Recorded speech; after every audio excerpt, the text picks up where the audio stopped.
Good Tuesday morning. Thanks for joining us on Kare 11 News Now. I'm Audrey Russo. President Trump says it could take longer than a month to end Operation Epic Fury, though he claims it's ahead of schedule to reach his goals. But the death toll of American service members is growing. The administration briefed top congressional leadership Monday after the attacks, and today all of Congress will get a briefing. As NBC's Alice Barr reports, these military operations have also stranded Americans in combat zones. Hi there. Lawmakers head into today's briefings with lots of questions, particularly about whether the U.S. faced an imminent threat before striking Iran and about the administration's exit strategy. This morning, war in the Middle East is intensifying. The U.S. Embassy in Riyadh, Saudi Arabia, struck by drones. A Saudi official tells NBC News no one was injured. Now, several U.S. embassies across the region are closing, ordering non-emergency personnel to leave, though thousands of flights are canceled, stranding American travelers. All of a sudden, we're in the middle of a war zone. Americans abroad and at home wondering how long the U.S.-Israeli military campaign against Iran will last. We projected 4 to 5 weeks, but we have capability to go far longer than that. This is not Iraq. This is not endless. Now, in a new war powers notification to Congress, President Trump saying it's not possible to know the full scope and duration of the operation.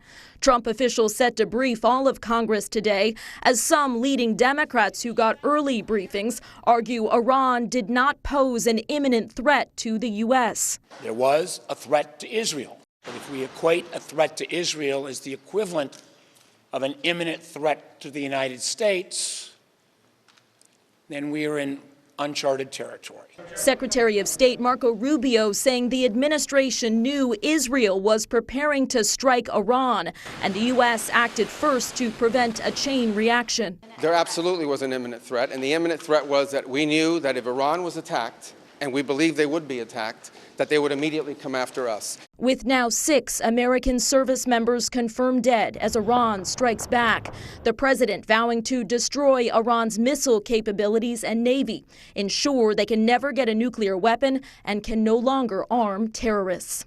Secretary Rubio also said the hardest hits against Iran are yet to come, as a bipartisan group of lawmakers is pushing to force a vote this week to limit the president's war powers without congressional approval. House Speaker Mike Johnson called that dangerous and predicted the vote would fail. In Washington, Alice Barr, NBC News.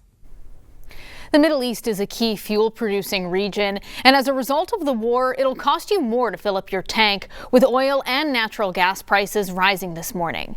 Take a look at today's prices from AAA, released just in the last few hours.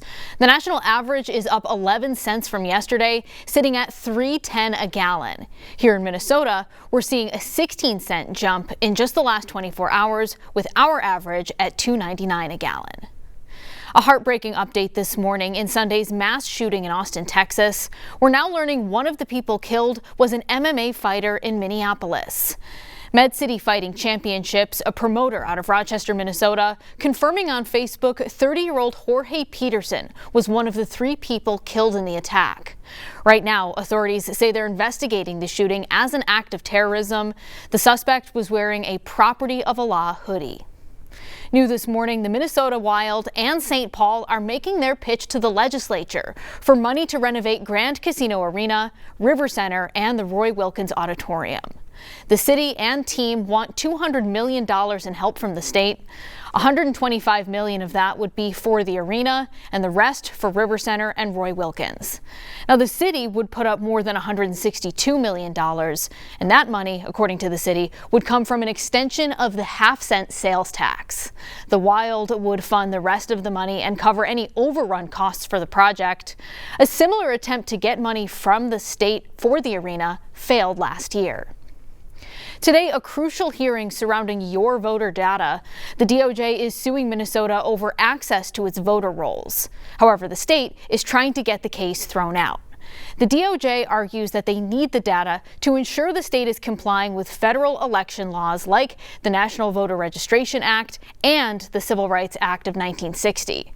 However, the state says giving out private information like Social Security and how often every Minnesotan votes would be against federal law.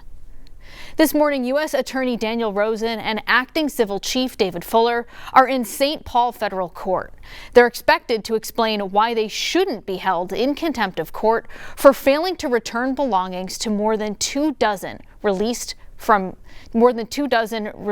immigration detainees, I should say. Meanwhile, in Washington, D.C., Homeland Security Secretary Kristi Noem will testify in front of the Senate Judiciary Committee, likely facing questions about how she handled the deadly ICE-related shootings in Minneapolis. Now, this comes as the Hennepin County Attorney's Office says it's investigating Border Patrol's Greg Bavino and other federal agents for potential unlawful conduct during Operation Metro Surge. County Attorney Mary Moriarty announced the office's Transparency and Accountability Project, a new portal for people to share photos, videos, and descriptions of incidents that could include federal agents breaking the law. I do feel confident that we will be able to make charging decisions in those cases. I can't say when that will happen, but I feel very confident that we will be able to make those decisions. So far, the team, made up of county prosecutors and a civilian investigator, is looking into 17 incidents. More testimony expected in D.C. tomorrow. Governor Walz and Minnesota Attorney General Keith Ellison speaking to the state's widespread fraud crisis. At the same time, Ellison is suing the federal government over plans to pause around $250 million in Medicaid payments. In the more than 20-page lawsuit, Ellison claims the move is illegal, saying the funding freeze is arbitrary and the federal government isn't waiting for the state to appeal. Now, Ellison is also asking a judge for a temporary restraining order to keep payments coming as the legal battle plays out. Today, a new bill is being proposed in honor of Harvey Mucklebust. Now, the 11-month-old was killed at a Savage daycare last fall. Megan McPherson is at the Capitol with more on the changes Harvey's law hopes to make. It was just over 5 months ago that 11-month-old Harvey Mucklebust was found unresponsive in his crib at a Savage daycare. An 18-year-old woman is now charged with second-degree murder as a result. But Harvey's parents are now bringing their fight for justice here to the Capitol. They will stand alongside State Representative Nolan West today as he unveils legislation that will be known as Harvey's Law at 3 this afternoon. The bill would require cameras in infant and toddler rooms at any child care center receiving state funding, a measure that supporters say would add transparency and accountability. An online petition backing this proposal continues to gain signatures from advocates, urging lawmakers to make child care centers safer in the wake of Harvey's death. West pushed similar legislation last session, but it ultimately stalled in the Senate due to concerns with the associated costs and how long the footage would be stored. They'll be working to address those concerns. And also for Representative West, these legislative efforts are personal. His daughter, just over 2 years ago, was one of, I believe, 12 children that were physically abused at a child care center in Blaine. He says that his daughter has since recovered and is now receiving care at a different child care center, but this fight for justice that Harvey's parents are seeking is something that he wants for his child as well. Back to you. Thank you, Megan. We're sharing concerns this morning about Minnesota's new paid leave program. While some say it's helping thousands of Minnesotans, others argue it's simply causing more problems. The Democratic senator who authored the law says 20,000 applications have already been approved, but there are also small business owners who say they can't afford the new tax to fund it, and employees frustrated with administrative hurdles like clerical errors and long wait times are being left in limbo without pay for weeks.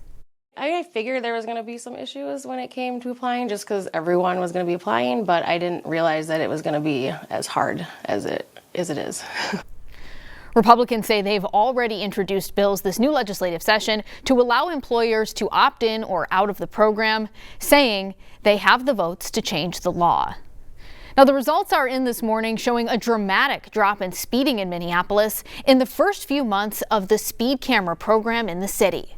Here's a map of those 5 locations where those cameras are active right now, part of a pilot program aimed at slowing drivers down and preventing serious crashes. Take a look at those numbers recorded in December and compared to 2 months earlier. Data from the city shows a 51% drop in people going more than 10 miles over and 60% drop in people going 20 miles over. Now, the city says it's issued more than 4,000 citations last year from the cameras. More cameras are expected later this year. In New York this morning, opening statements are expected to begin in a major legal case in the music industry. The Justice Department is suing concert giant Live Nation, claiming it's a monopoly, using its dominance to hurt competition and increase ticket prices. Live Nation, which merged with Ticketmaster back in 2010, is denying those claims. Now, if the DOJ wins the case, the 2 companies may be forced to split up. The trial is expected to last about a month. Stick with us. More news and weather is coming up after the break.